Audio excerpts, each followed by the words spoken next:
Good morning, all of you. Today we will learn about the structure of cell. Okay? आज हम लोग कोशिका का स्ट्रक्चर बनाना सीखेंगे. ठीक है, आज हम लोग कोशिका के बारे में जानेंगे और उसके बारे में सीखेंगे कि कोशिका का स्ट्रक्चर कैसे होता है. तो here I draw a plant cell. Okay, and I want you also draw a structure on your notebook. Okay, now starts. कोशिका. First of all, here the line, it line called cell membrane. Okay, जैसे हम figure को draw कर रहे हैं, आप अपनी copy में वैसे ही ड्रा कीजिए.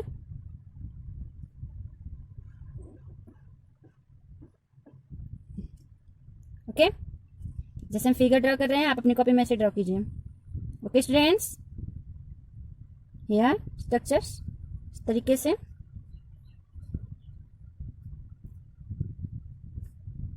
यहां से एक स्ट्रक्चर लाइए, ऐसे लाइनिंग कीजिए. ये जो लाइनिंग हम कर रहे हैं ये कहलाता है सेल मेम्ब्रेन. ओके, इस तरीके से स्ट्रक्चर बना लिया. जो सेल मेम्ब्रेन होते हैं 3 लेयर्स में होते हैं. कोशिका का जो कोशिका झिल्ली होता है 3 लेयर्स होता है. अब हम क्या करेंगे, यहाँ से ऐसे लाइन लाएंगे और हाफ से कट करेंगे इस तरीके से.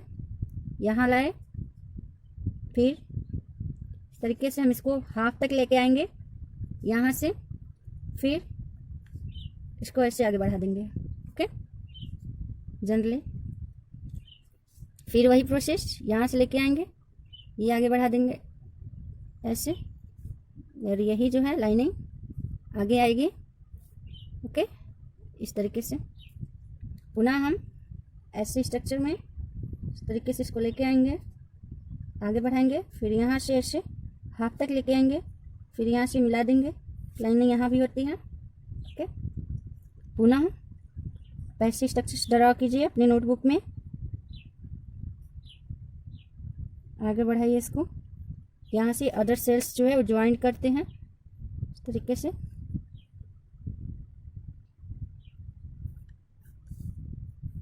ये हमारा सेल ड्रा होके तैयार हो चुका है, सेल मेम्ब्रेन.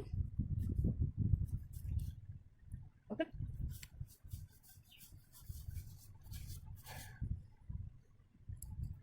यहाँ पुनः बीच में स्ट्रक्चर होता है जिसको न्यूक्लियस बोलते हैं. ये बीच में स्ट्रक्चर होता है, इस तरीके से हम बना लेते हैं. देखिए, थोड़ा सा हम स्ट्रक्चर छोटा ही रखेंगे, बहुत सारे इसमें होते हैं. ये भी कुछ इस तरीके से, क्योंकि इसमें भी पार्ट्स होते हैं.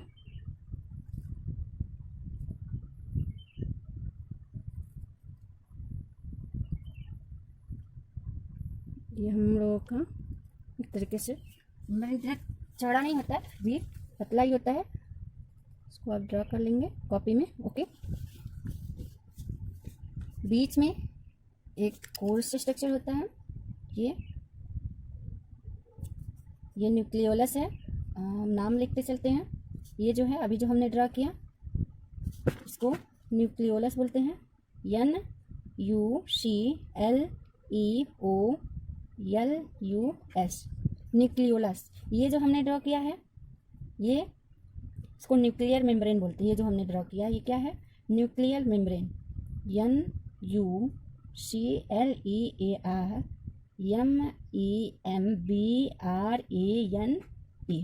न्यूक्लियर मेम्ब्रेन है. ओके, इसमें कुछ थ्रेड लाइक स्ट्रक्चर होते हैं, ऐसे बना सकते हैं, क्योंकि जब डिवीजन का टाइम आता है तो ये थ्रेड लाइक स्ट्रक्चर क्रोमोजोम में चेंज हो जाते हैं. ये जो है क्रोमैटिन थ्रेड है. ठीक है, क्या है, क्रोमैटिन थ्रेड है.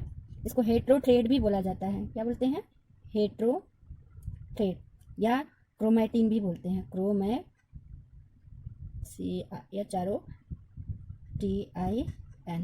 ठीक है, क्रोमैटिन IN. ओके, इसके बीच में इस तरीके से हम कर सकते हैं, बीच में लिक्विड भरा होता है. इस लिक्विड को न्यूक्लियोप्लाज्म बोला जाता है। इस लिक्विड को क्या बोलते हैं? न्यूक्लियोप्लाज्म।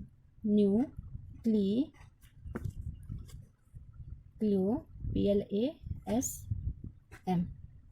न्यूक्लियोप्लाज्म बोलते हैं। ओके, ये जो बीच बीच में ये पोर्स दिख रहे हैं आपको, यहाँ पोर्स दिख रहे हैं, छिद्र दिख रहे हैं, जैसे इसमें का मैटर साइटोप्लाज्म में आ सके, इस पोर्स को न्यूक्लियर पोर बोलते हैं।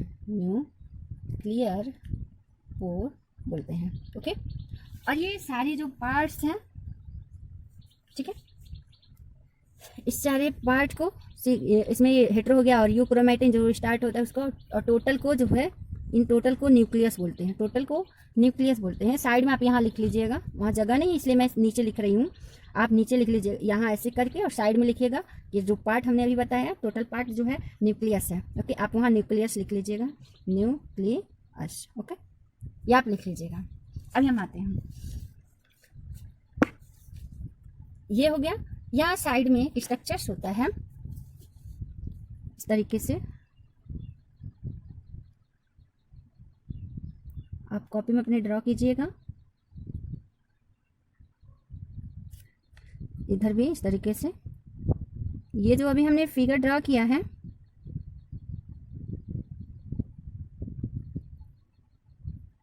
ये ईयर रेटिकुलम कहलाता है। क्या कहलाता है? ये जो हमने अभी ड्रॉ किया है एंडोप्लाज्मिक रेटिकुलम कहलाता है। एंडोप्लाज्मिक रेटिकुलम डिस्कस करेंगे हम चैप्टर में इन सबके बारे में। जो एंडोप्लाज्मिक रेटिकुलम होता है ये भी दो टाइप्स के होते हैं, जैसे एक रफ एयर होता है और एक स्मूथ होता है। जिसमें रफ होता है, इस रफ पे राइबोसोम्स पाए जाते हैं। इस रफ स्ट्रक्चर पे क्या पाए जाते हैं? राइबोसोम्स पाए जाते हैं। ये जो है स्ट्रक्चर, यहाँ जो है राइबोसोम्स पाए जाते हैं। ओके, फिर हम आते हैं, इसमें कुछ इस तरीके के स्ट्रक्चर्स पाए जाते हैं, ये बना, और कुछ इस तरीके का स्ट्रक्चर्स आपको दिखेंगे।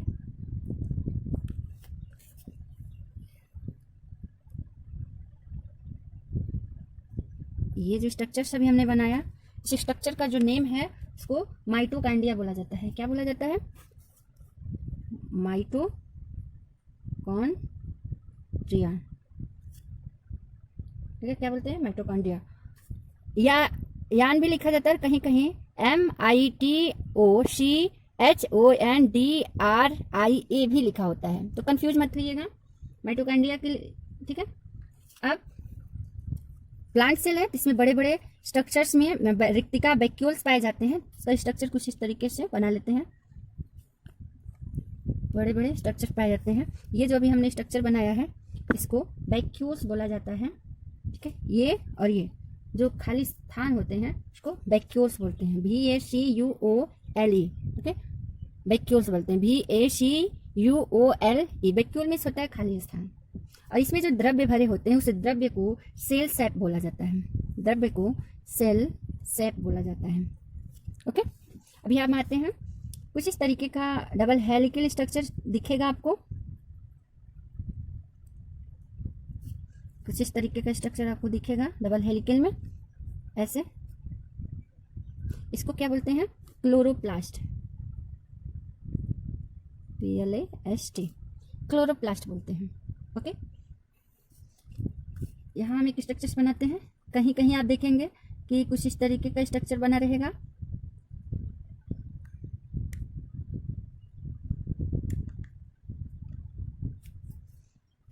इसको हम बोलते हैं गोल्जी बॉडी। क्या बोलते हैं? Golgi body. हम इधर इसको नोट कर रहे हैं, GOLGI BODY, गोल्जी बॉडी। इसको हिंदी में गोल्जी काय बोला जाता है। ओके, फिर इसका हमने बताया था कि ये जो हमने पहले ही ड्रा किया था इसको सेल मेम्ब्रेन बोलते हैं, सेल BRANE, सेल मेम्ब्रेन बोलते हैं। बीच में जो है ये दोनों साइड वाला, तरह से बोलते हैं साइड वाला जो सेल मेम्ब्रेन, बीच का जो हिस्सा होता है, जो बीच में एक धागेनुमा स्ट्रक्चर आपको दिख रहा है टोटल, ये जो है धागेनुमा स्ट्रक्चर आपको टोटल में दिखा, जिसकी वजह से एक दूसरे से जुड़े हुए हैं, कवर्ड है। इसको मिडिल लेमा बोलते हैं। ये सेल मेम्ब्रेन था, ये मिडिल लेमा बोलते हैं। बीच वाला MIDDLE मिडिल, LAMA लैमिला सारे एक साथ बोलेंगे तो लैमिला बोला जाता है, मिडिल लैमिला। ओके, और जो ये टोटल का स्ट्रक्चर है सेल मेम्ब्रेन को लेते हुए, मिडिल लेमा को लेते हुए जो टोटल स्ट्रक्चर है इसको हम सेल वॉल बोलते हैं। ये टोटल जो है इसको क्या बोलते हैं, टोटल स्ट्रक्चर जो है सेल वॉल कहलाता है, CELLWALL सेल वॉल कहलाता है। ओके, छोटे छोटे इसमें ऐसे छोटे छोटे गोल गोल सा स्ट्रक्चर आपको दिखेंगी। ये जो गोल गोल से छोटे छोटे स्ट्रक्चर देखते हैं इसको लाइसोसोम्स बोला जाता है। क्या बोला जाता है, लाइसोसोम्स बोला जाता है, जो कि जनरली प्लांट सेल में पाए जाते हैं और प्लांट सेल में कम मात्रा में पाए जाते हैं, लेकिन एनिमल सेल में अधिक मात्रा में पाए जाते हैं। इसको बोलते हैं लाइसोसोम, LISOSOME, लाइसोसोम्स बोलते हैं। ठीक है, अब हम आते हैं इसके अंदर, ऐसे कुछ स्ट्रक्चर्स आपको दिखेंगे। ये ऐसे स्ट्रक्चर्स ड्रॉ करेंगे। ओके स्टूडेंट्स, यू सी इस तरीके से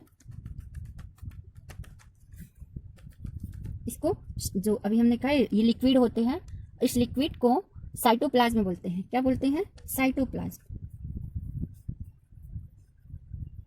साइटोप्लाज्म, ये न्यूक्लियोप्लाज्म था, अभी हमने यही लिखा था, देखिए ये न्यूक्लियोप्लाज्म लिखा था और ये साइटोप्लाज्म, दोनों को मिक्स रूप से, दोनों साइटोप्लाज्म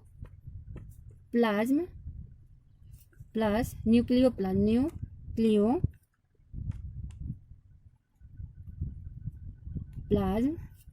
मिलकर प्रोटोप्लाज्म कहलाते हैं। दोनों मिलके प्रोटोप्लाज्म कहलाता है, प्रोटोप्लाज्म। ओके, क्या बोलते हैं, प्रोटोप्लाज्म बोलते हैं। ठीक है, इतनी सारी चीजें हैं जो कि हमने आपको डिस्कस किया, बताया कि जनरली अगर प्लांट सेल का स्ट्रक्चर बनाने के लिए आए हैं, structure of a plant cell, यहाँ नीचे आप लिखेंगे ST, structure of a plant cell. Okay, structure of a plant cell. तो अभी हमने एक फिगर ड्रॉ कर लिया है, अभी बताते हैं आपको कि इसमें मेन क्या है कोशिका में। तो सबसे पहले कोशिका में मेन होता है, 3 भाग में डिवाइड होता है, 3 भाग में ही सब निहित होते हैं।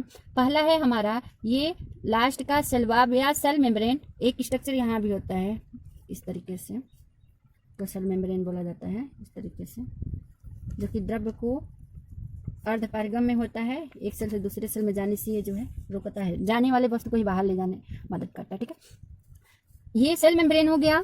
दूसरा पार्ट जो है साइटोप्लाज्म है, जिसमें बहुत सारे कोशिकांगक मौजूद होते हैं, और तीसरा है न्यूक्लियस।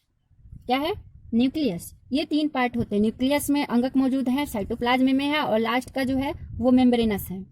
ठीक है, से आर लिविंग थिंग्स, 2 पॉइंट लिख लीजिए, are living things are made up of 1 or more cells. Cells are the basic functional unit within organism, and the chemical reaction of life takes place within cells. Okay, and the third point, all cells arises from pre-existing cells. Okay, all cells जो होता है वह अपने पूर्व कोशिका से बनता है। ठीक है, ये आपके सेल का स्ट्रक्चर हो गया, आपने सेल के बारे में जान लिया, इसके बारे में आगे हम डिस्कस करेंगे। ओके, से पहले आप सेल का स्ट्रक्चर ड्रॉ करके और सेंड करेंगे, और चैनल पे अगर नए हैं, मतलब अभी तक आपने सब्सक्राइब नहीं किया है, तो रेड दिख रहा होगा सब्सक्राइब, वहां आप टच कर देंगे। Okay, bye students.